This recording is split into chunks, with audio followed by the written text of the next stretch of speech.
Assalamualaikum warahmatullahi wabarakatuh. Nama saya Imam Hidayat, NIM 70, kelas 6C3. Di sini saya akan melakukan pemeriksaan keseimbangan dan Ashworth Scale, di mana pemeriksaan keseimbangan di sini saya mengambil Romberg test. Berikut videonya. Baik, yang pertama kita instruksikan pasien untuk berdiri tegak seperti ini, kedua kakinya rapat, kemudian kedua lengannya menyilang seperti ini. Kemudian kita bersiap-siap untuk di belakangnya ketika pasien bergoyang ataupun miring, kita siap untuk menangkapnya. Nah, tes ini dilakukan selama 30 detik. Apabila selama 30 detik pasien tidak mengalami tubuhnya bergoyang ataupun jatuh ke salah satu sisi, maka bisa dikatakan normal.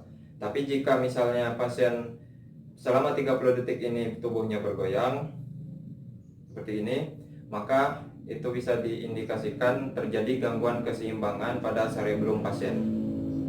Kemudian untuk yang kedua, di sini posisi pasien tetap sama.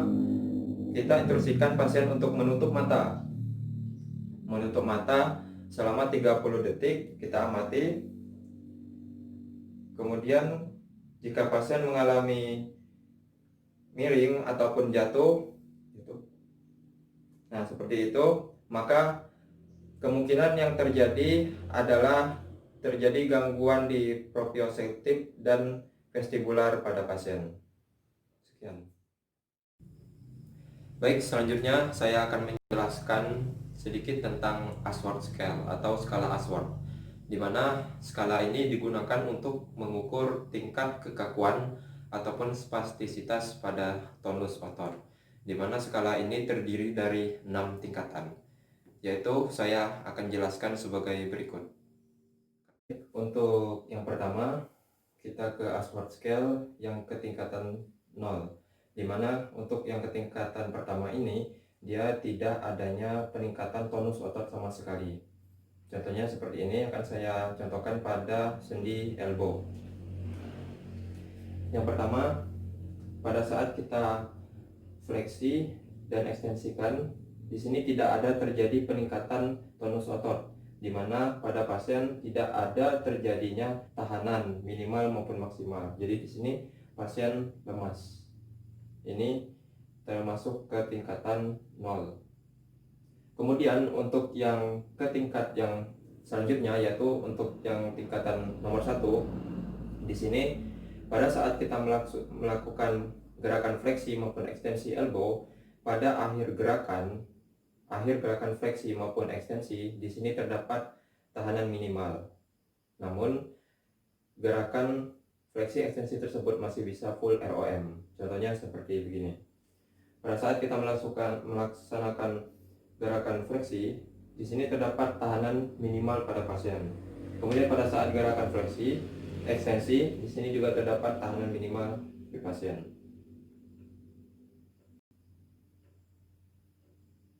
Ini termasuk ke tingkatannya. Untuk tingkatan selanjutnya, di sini tingkatan kedua, di mana pada saat tingkatan kedua terjadi peningkatan tonus otot sedikit.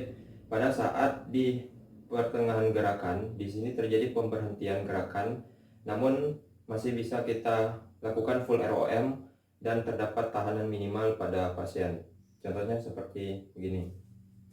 Pada saat kita melakukan fleksi elbow dengan cepat, di sini pasien terjadi peningkatan tonus otot dengan pemberhentian di tengah dan kita lakukan full ROM.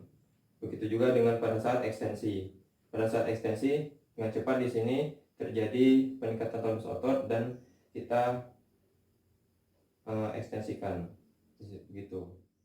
Tingkatan selanjutnya, di sini ada tingkatan ketiga, di mana tingkatan ketiga di sini terjadi peningkatan tonus otot dimulai daripada saat kita awal melakukan gerakan fleksi elbow. Pada saat ekstensi elbow, di sini terjadi peningkatan tonus otot yang lumayan. Di sini bisa kita contohkan seperti ini. Pada saat kita melakukan fleksi, di sini terjadi peningkatan tonus otot, namun masih bisa full ROM. Nah, ini fleksi. Kemudian untuk yang ekstensi, di sini juga terjadi peningkatan tonus otot. Di sini sudah kaku. namun masih bisa full ROM untuk ekstensi. Nah, di sini masuk ke tingkatan ketiga. Di sini ada tingkatan keempat, di mana tingkatan keempat ini untuk gerakan pasif sangat sulit dilakukan karena di sini terjadi peningkatan dari spastisitas ototnya yang signifikan. Misalnya pada saat pasien seperti begini, ini sangat sulit untuk dilakukan gerakan fleksi maupun ekstensi karena di sini sudah terjadi kekakuan yang sangat signifikan. Kemudian untuk yang tingkatan selanjutnya, tingkatan yang terakhir atau yang kelima, di sini tingkatan tonus otot sudah sangat kaku ataupun rigid sekali. Jadi pada saat kita melakukan gerakan fleksi maupun ekstensi, di sini sudah sangat sulit untuk kita lakukan dan sudah tidak mungkin kita paksakan. Begitu. Baik, mungkin sekian penjelasan singkat tentang skala Ashworth. Perlu diketahui, skala Ashworth ini sering digunakan kepada pasien yang mengalami gangguan stroke maupun gangguan yang mengalami kekakuan ataupun spastisitas pada ototnya. Baik, kurang lebih begitu video singkat tentang skala Ashworth dan skala keseimbangan Romberg test. Kurang lebihnya saya mohon maaf. Wassalamualaikum warahmatullahi wabarakatuh.